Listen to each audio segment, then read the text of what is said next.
here, like this. And then there's the bread here. With the second bread. There's bread another way. Sometimes I split the bread up. We don't necessarily know what's about so we kind of prepare.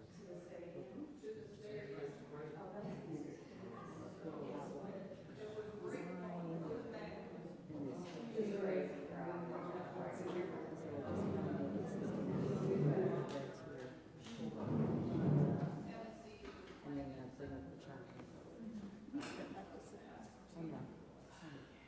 And then I bring up the water and the wine.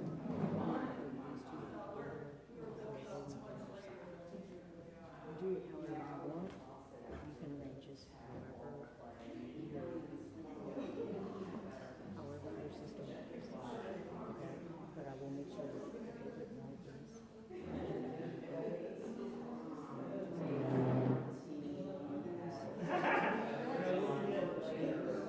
We'll watch the video first and then If you like this part?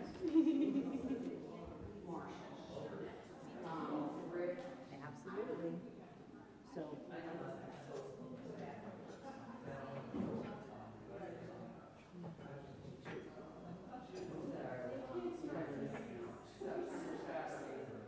right. You have any questions? Yeah,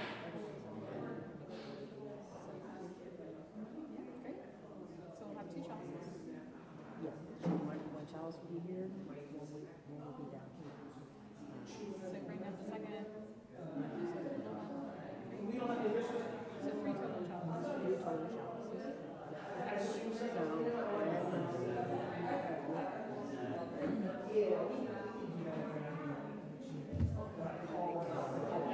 The other one will be on here. It's a little smaller. Bread, 1 chalice,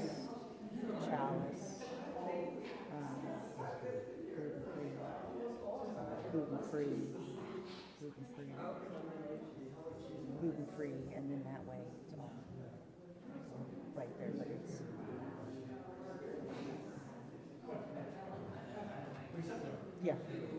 it's pretty simple. You just have a smaller real estate to work with.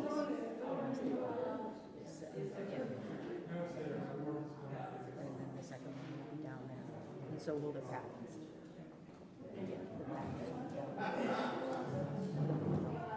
How many pots? So we have 3 chalices. So we have 2 for the sale chalices. So we'll have 3 packs with this.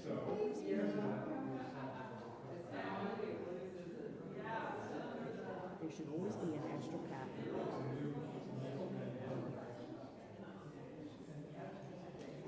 Like, just learned this.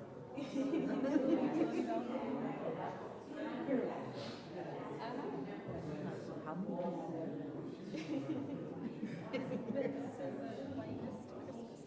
and if you ever have tickets over here,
So good morning, all. I am the Reverend Charles Cowherd. I'm the rector here at St. Timothy's Episcopal Church. So delighted you're here for this special forum. So delighted that anybody who's joining us via the live stream that you're here with us. We have a great offering today with an illustrious panel here in front of us, and we do the series every year, some version of this, of I'm the church, you're the church, we are the church. And the we are the church part of it looks to embrace and lift up all the folks in our congregation, so it's not just the people with the collar that you're hearing talk all the time. Instead, you get to hear from the people that are in your midst and hear about their faith journey and their how they've come to St. Timothy's and all that. And so if you remember from previous years, we had an ecumenical roundtable where various ones of you talked about how they made their way to the Episcopal Church. We've had a Quaker, we've had a Unitarian, we've had you name it, we've had them. And today we get to do a different version of that, and we're welcoming some of our treasured folks in our congregation. We are diverse in many ways here at St. Timothy's. Of course, we have our Spanish-speaking congregation, our members that meet on Saturday night. We have all the folks who are from Great Britain, the British office, Miss Jill and everybody, and then we have folks who are originally from the continent of Africa. And so I came up with this idea, and then I pleaded and begged for folks to come and talk, and so thank you so much. It's very hard to come and talk, even to your friends, about your background, so this is just really, really great. I'm so excited. I'm going to let them introduce themselves in a moment, but first, we have a special video message from Manu To, and Manu To is a newcomer here, a parishioner. She's been here about 2 years or so, and she couldn't make it to this service, and so she and I did this video here. And if you know anything about Manu, we did this all in one take. I pressed play, and she started talking, and you're going to get about 7 minutes of it. There's about 15 minutes of it, and so she makes it look easy, so no pressure. But if you've come to our revels or anything, that's just how Manu's hardwired, and so she wishes she could be here, along with some other folks who couldn't make it today, and so this is, as always, a beginning rather than the end. I'm going to grab this mic from you, and I've been told by our producers in the truck that I'm going to kind of place this microphone near that's what I'm doing here, and so that people at home can hear what she's saying. And so I think you can see this. I think you can hear it, but if you can't, just tell me, and we'll go. And I guess you guys can't see it or hear it, but you can move. Here at St. Timothy's, Manu To, and she is going to tell us a little bit about her experiences growing up in her home country. So maybe if we could just start, if you could introduce yourself and tell us where you're from. Raise your hand. Hi, everybody. Good morning. Well, my name is Manu. I am the 13th child out of 28 siblings. My father was a devout Christian, and he lived his life basically just walking in God's path. And everywhere he built a house in Liberia, West Africa, he built a little chapel where we all grew up. So we basically grew up through the Christian faith. And one thing I remember about my father, because he had so many children, 28 children, and I had 6 mothers, because so he had to do something to keep us controlled. He was a disciplinarian also. So I remember back in 1997, after our civil crisis in Liberia, we all had to escape from violence, rape, murder, anything you can think about. So I was one of those that were blessed to come to the United States of America. I remember June 1997. But before I got on the plane to come, he told me, he said, all your life you live for God. And I told you, God, what God is all about, how you must follow and obey his commandments and do his will. That will take you a long, long way. And he gave me these words before I got on the plane. He said, remember the book of Matthew, chapter 8, I think I can believe. Ask, and ye shall receive. Seek, and ye shall find. Knock, and the door shall be opened. And I came to America with these words, and I have lived these words for as long as I have lived. Everywhere I go, I ask questions because I want to know. So it's been a wonderful time just living for God. There's nothing else we can do but to live for God. Delight in his will, and walk in his ways. And I have also imparted the same words to my children. I have 3 beautiful girls and I have 4 grandsons. And I'm so happy that I'm not rich, but I'm so happy that this is one of my grandsons, so today is his birthday. I'm so happy that I walk with God. And the thing about God is the fact that whatever you do for God, there are benefits. Nothing goes unanswered with God. So it doesn't matter what you go through, whatever you all are going through right now. It might be spiritual crisis, it might be financial crisis, it might be social crisis. Remember to trust God. Ask, seek, and knock. So through it all, that's all we have to depend on. From Africa, here, I never departed from God.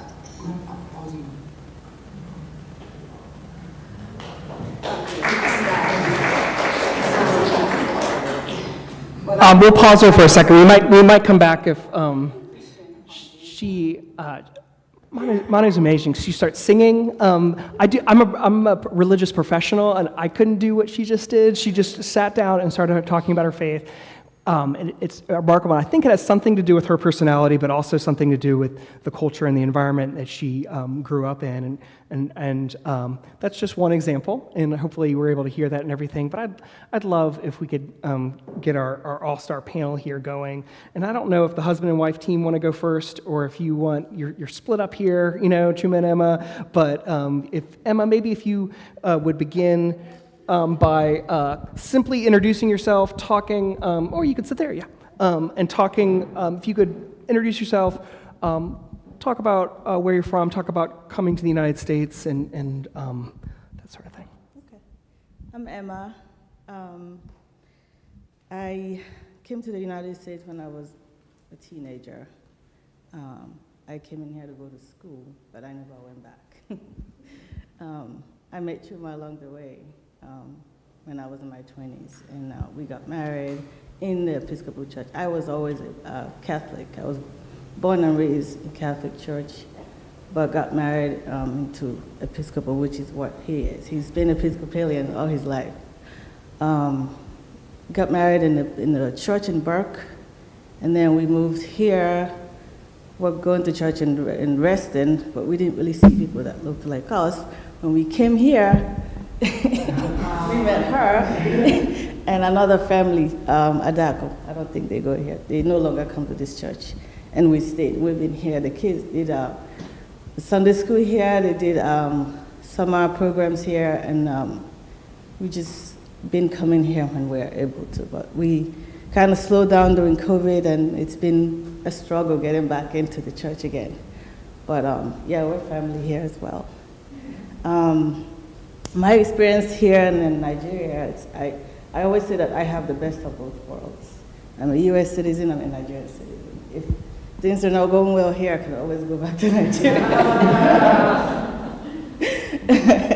Yeah, so I feel like we're blessed to be here, to experience life here, and also the life where we grew up. And we were Christian. In Nigeria, you have to be a Christian. There's no other way. We only know God and nobody else. And that has always been a guide for us.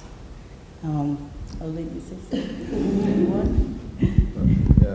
My name is Chuma. My earliest memory has always been, the church. I, grew up in Nigeria, and my dad, he's a strict disciplinarian. We grew up in an Anglican church. My mom, she's also Catholic. I have 7 other siblings. They're all here. My sisters, most of them are in Philadelphia with my mom. My brother travels around. I came here in 1996, and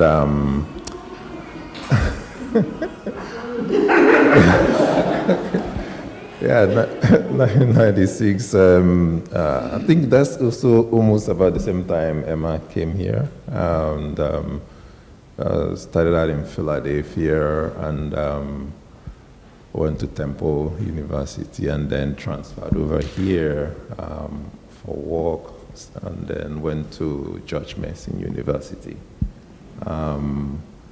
And then from there, I started out with the Episcopalian Church in Burke, and that is where we got married. And all our kids were baptized in the Reston St. Andrews. Yeah. And the priest always sends them a birthday. Yeah, so that, little things like that, they made a huge impact on us. So we've always stayed with the Episcopalian family. We discovered St. Tim's when we met in Bournemouth, and we also they had a preschool here. Yeah. Where the kids were going, which helped us out a lot, because both of us were working and we're struggling to manage the kids. So it's been a journey, and we stayed here since then. So we've met some of there was the first pastor that we met. All of you has been great, to us, and it's been quite, so it's been, Father Brad, so it's been quite an experience, and we thank you for the love, and, and for the giving us the home here in St. Tim's.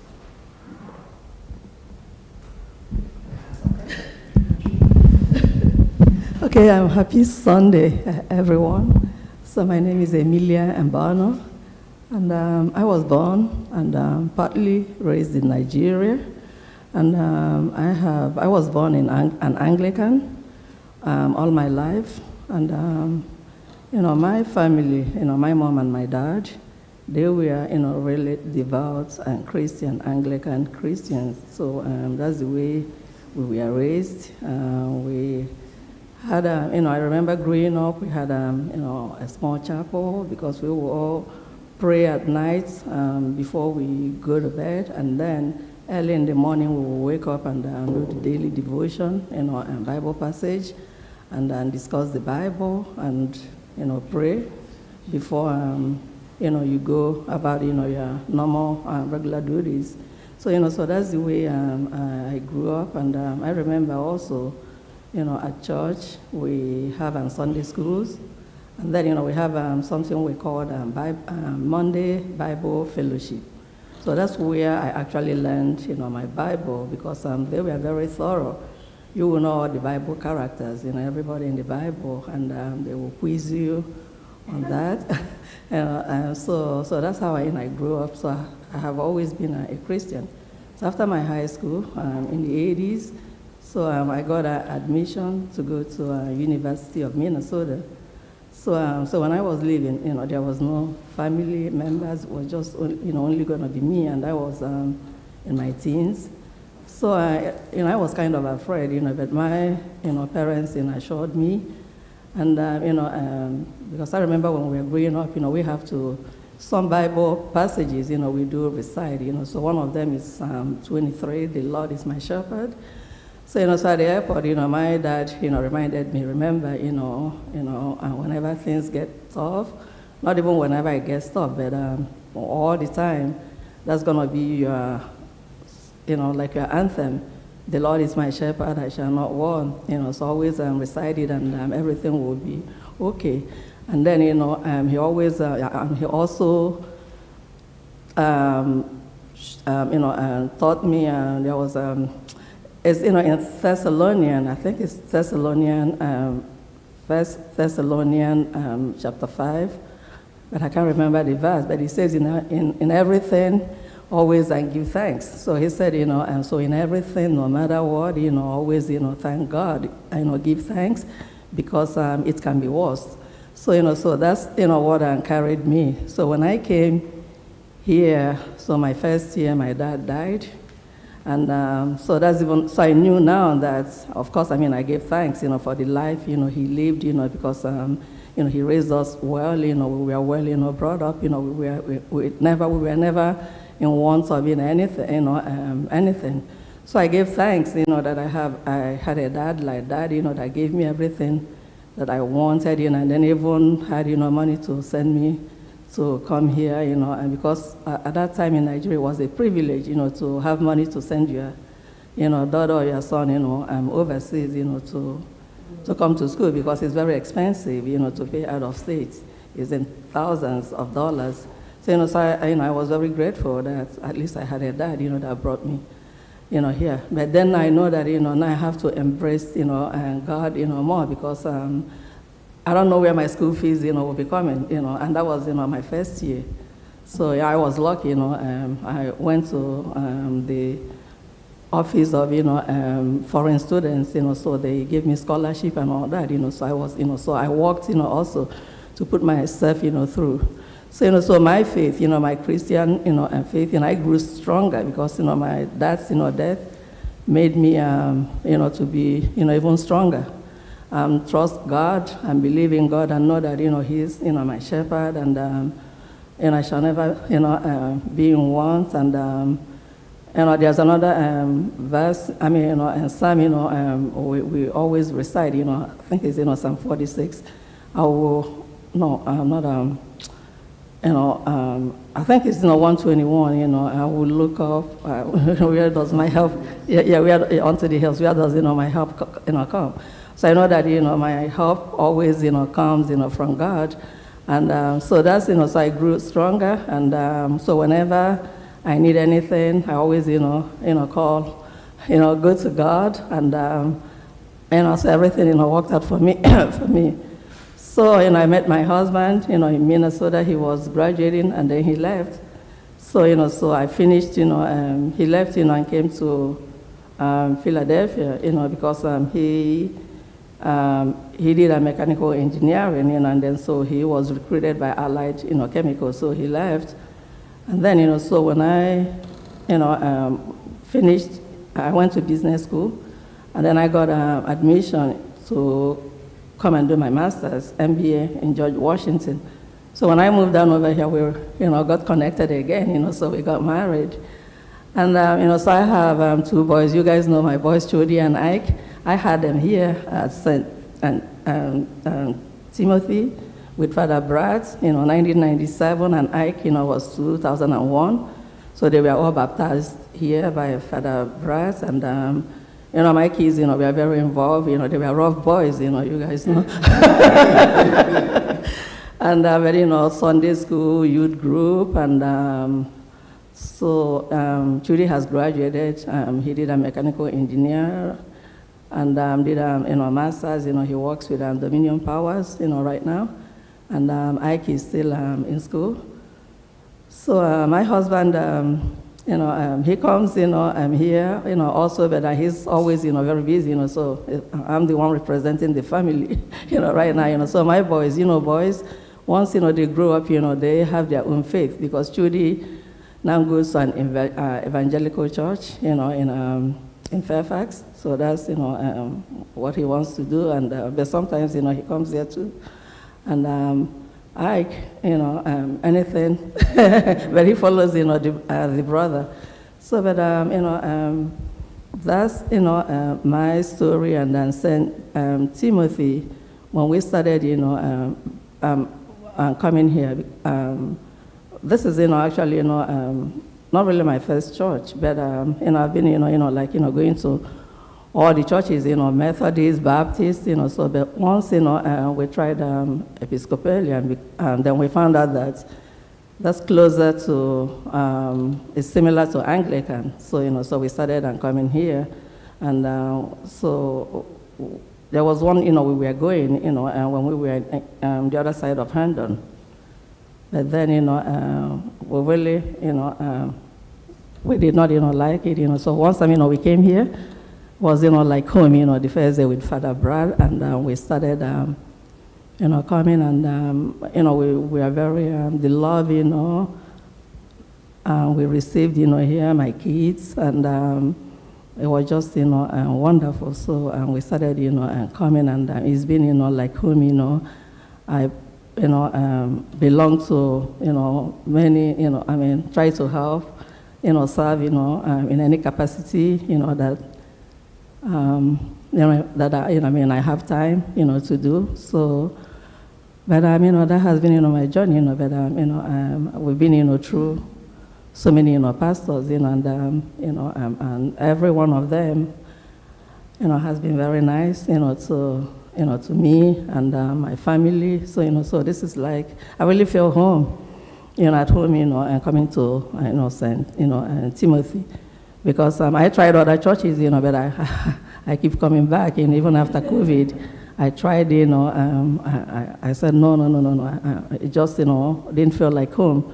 So, so I'm here, and I really love it, and thank you all for, your support and love, and, that, yeah.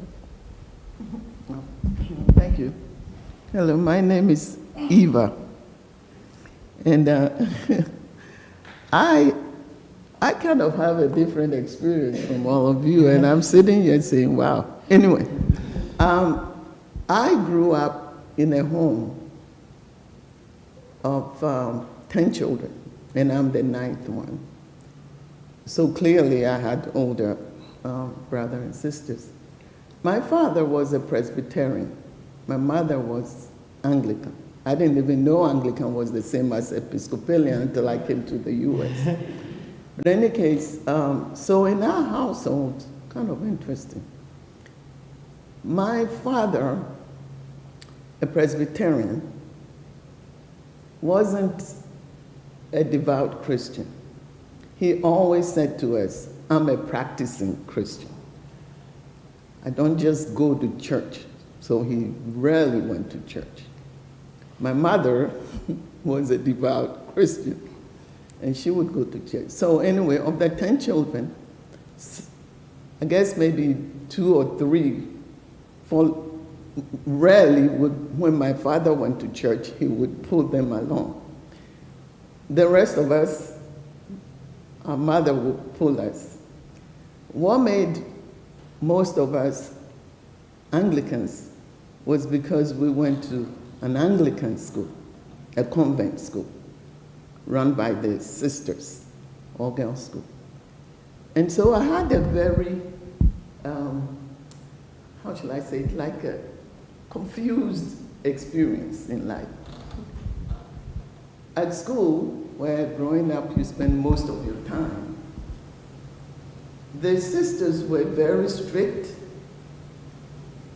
and very, I don't know if, well, I saw them as being religious. But then my father at home always saying, what is all this thing about rituals and all this nonsense? Practice your faith. So growing up, I was kind of, if I may say so, sharp. So I kind of felt like, yeah, he's right.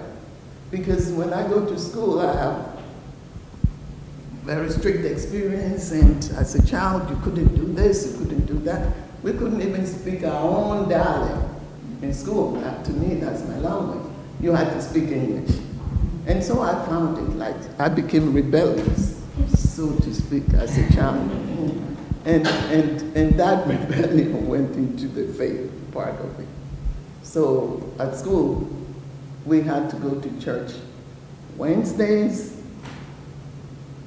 Fridays, and then of course Sundays, because when you came back to school on Monday and you did not go to church, that's a different punishment. So I saw the Anglican part of the religion of Christianity, so to speak, as too strict and domineering. And of course, a rebellious child, you don't want anybody to be domineering on you. So anyway, so that's the experience I had.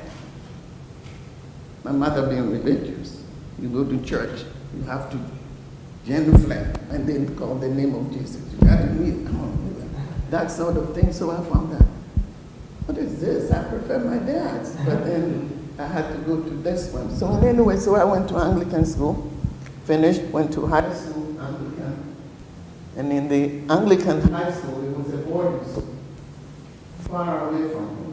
Made it worse, because now you don't go home, you're stuck there. So the rebellion got worse. Anyway, so that's one experience. And then I became an adult. Oh, then from high school in Ghana, I'm sure in Nigeria too. You go to high school for 5 years, and then you go to sixth form, which is 2 advanced study before you go to college. So my sixth form was with the Catholic school. Made it worse. So, and then I think what I'm saying growing up that early on was hypocrisy. You restrict and you profess to be this and you wear all this, and then I see a different side. Why? Because as rebellious, we will go out to the forest, and as you come by the path, I remember this so distinctly, as you come by the path, you go past the convent, the sisters' houses, and you see a different picture because they have lights, we are in the dark, and we can see them, they can see us. So anyway, I've only put in a picture of me growing up in my Christian faith, having a conflict. That conflict extended on to my adulthood. When I finished school, went to college, I refused to go to church. And then eventually, I was in the US on my own and never went to church. For 4 years, I was in college. I didn't go to church. I was angry. Life taught me, you need your faith. Life taught me, especially in the US,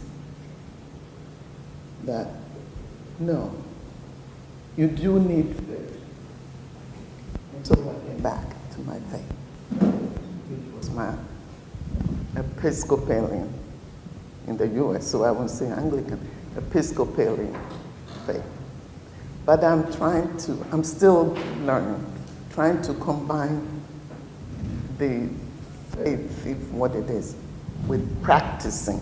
I want to be a practicing Christian, not anything else. So today, very appropriate us that faith without works is nothing. I was so glad that today was the passage. How appropriate. I'm not a religious person, but I'm confident that I am a practicing Christian.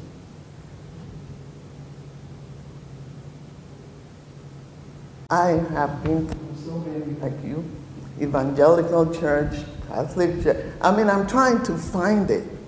Eventually, I came back to my Anglican roots because I know it gives me, that is where I'm comfortable to call it to be religious, to yell if I want to yell. And so I'm still growing. I'm still learning. I still have conflicts. I still get angry. But I think that's a journey for me that I'm still going through. That's my growing up in Ghana. And then here, I see so many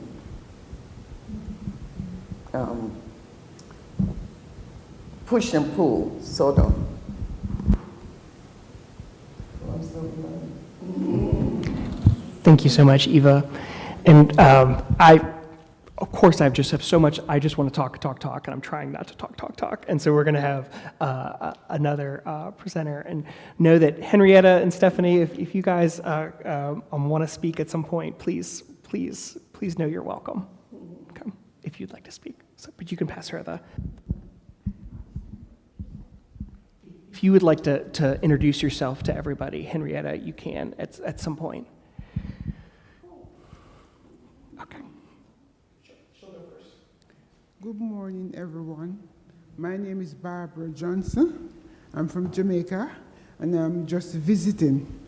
But one day I was passing here, so I saw the church. I asked my daughter to stop, and I said, but that Episcopal?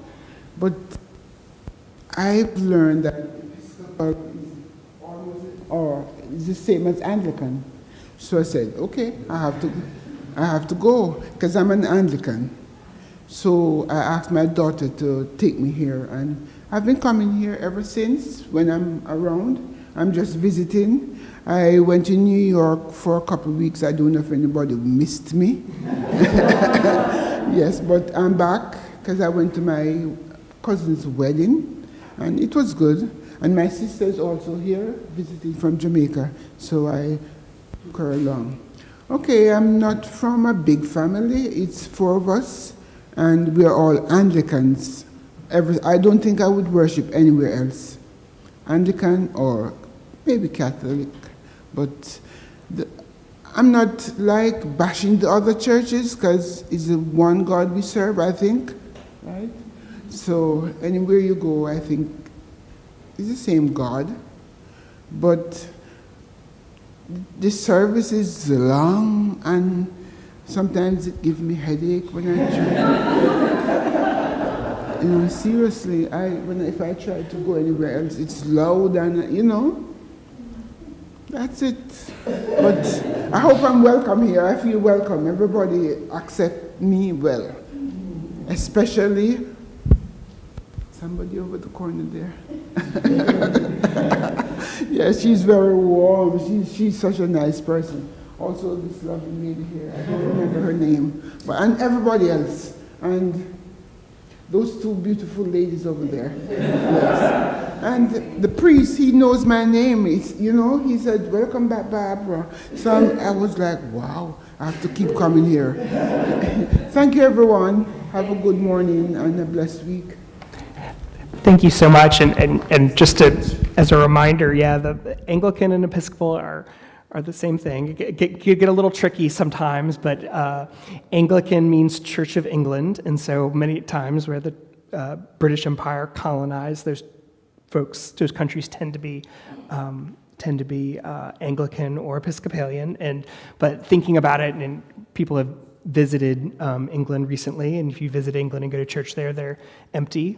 And so the center of gravity of the Anglican communion is in Africa, statistically. So if you think of what is, Anglican, you think of the Archbishop of Canterbury, you think of St. Paul's Cathedral in London, but actually statistically, it's in Africa.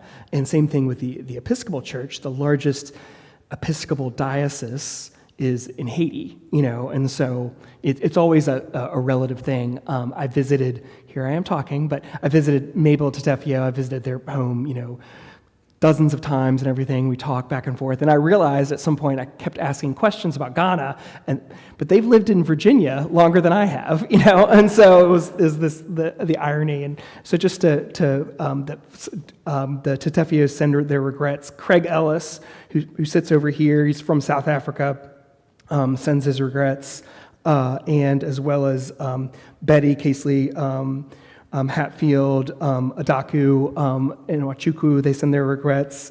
Eugene Ngumba. Some of these people are in their home countries at this exact moment, so maybe I picked the wrong date. Margaret Kay, I think there. So, but I want to stop talking, and I want to give people in the room the opportunity to answer questions. The key thing, I will get yelled at if you don't ask it via this, because people can't hear you. So be thinking about questions. And do you want to say something, Henrietta? Todd allowed Henrietta to leave the choir for this it was tough negotiations that allowed Henrietta to come in forward. Just introduce yourself and say where you're from. I'm Henrietta Amos. Gage is Henrietta Gage Amos. Right. I'm from Montserrat in the British West Indies, and Anglican, of course, and was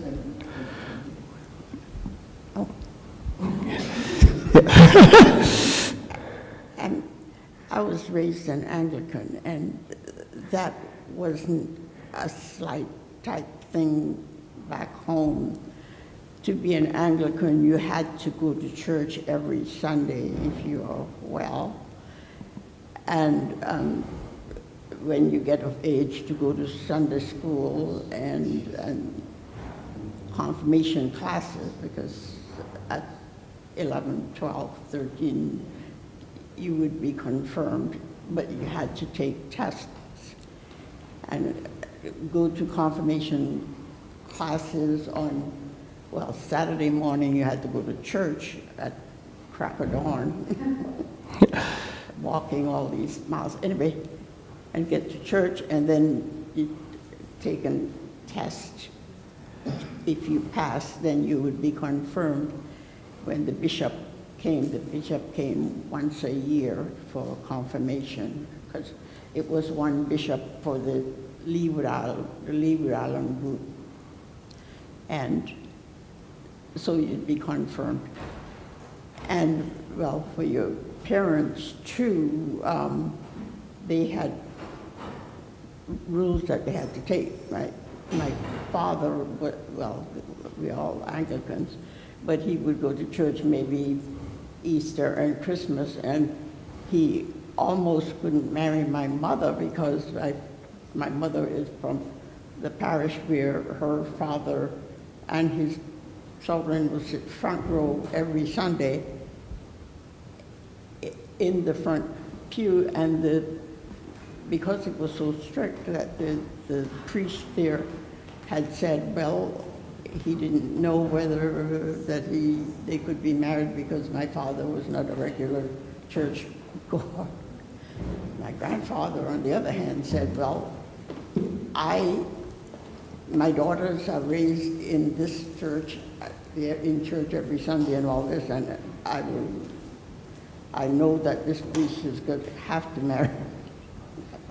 So anyway, like I say, it was very strict. Things were done, different things, and come back to me and Sunday school, and then to be confirmed, like I say, you gotta get up in the morning, Saturday morning to go to church, and then Sundays confirmation class. And you had to pass that test, because if you didn't pass that test, you had to go another year before you and go through that again to be sure that you passed to get to be confirmed when the bishop came. And so there's a whole lot more. Thank you, Henrietta. Thank you so much. Any questions? I feel that we're probably this is going to come to a close quicker than I'm going to want it to, and there's going to be so much left unsaid. I feel a lot of love. I feel a lot of love in the room, and I just remember that my first Sunday here, and Mark and Michelle were here, and he sees Amelia, and later he whispers to Michelle, he goes, "Is that the princess?" Like, have I told you that story? Because of the clothes you wear, it's so beautiful. Yeah. Any questions from the floor? How do you follow that? Right. Yeah. I was just thinking about, I think I remarked about this when I went and visited you guys, and Chuma and Emma have these 3 handsome sons, and they keep getting bigger and bigger and bigger, and they came in playing basketball and everything. They seem so American at some point, but they're also, I mean, I feel like they're talk about that if you can, you know, like growing up. I mean, they've grown up exclusively here, you know, and what's that been like for your kids as well?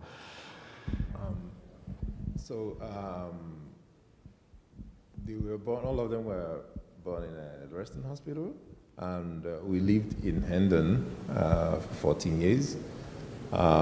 So they, I remember when they were young, and we were looking for a preschool for them, and one of the places that we came was here in St. Tim's, because back then they had a preschool, but it's not like a full day preschool. I think they did half day.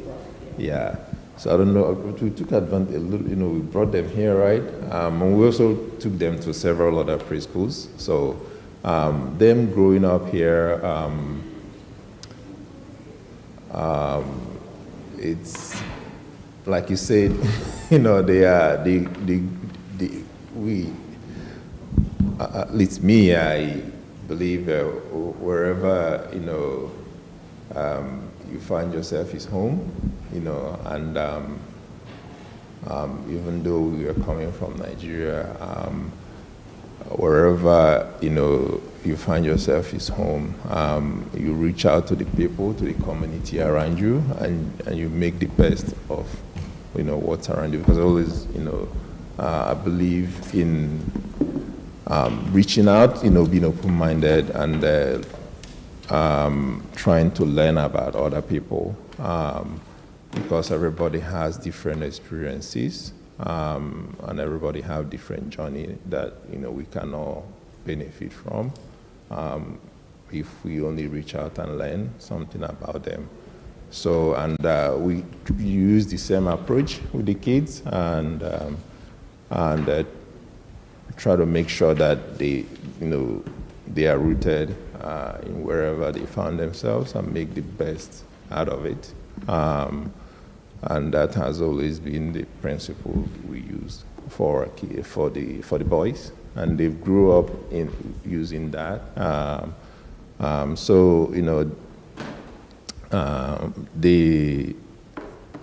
we put them in the basket. We started them off in the basketball as a way to get them being active, because otherwise they will be carried away by the video games.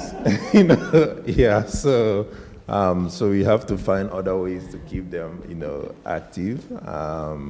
So that's the basketball story, and then, you know, but still the video game story is still there. So we try to figure out a way to make the best out of it. You know, if you guys are gonna be in video game, why don't you learn how to build the video game? So we get them into coding as well. So so that's been their journey. I'm sure that when they are out of the house, they will find their own way. But right now, you know, they're enjoying it, and they are finding friends, and they're reaching out using, you know, the basketball team that they have, you know, because it's a big, you know, basketball is kind of a big family. It's a team, you know, it's a team sport. You learn how to be in a team. You know, you learn how to, you know, trust in the people around you, and, you know, you cannot work as an individual. In basketball, you have to work as a team. So that's, you know, we feel like that's a fundamental building block for them. So, What I wanted to add is, for us growing up in Nigeria, we had no choice. It has to be church. You have to go to church. Here, Mom, I don't want to go to church. They're fine, you can stay. But there, no, you're going to church. If you don't go to church, the guilt will kill you even. So it's different for us and them, yeah. Yeah. So for me,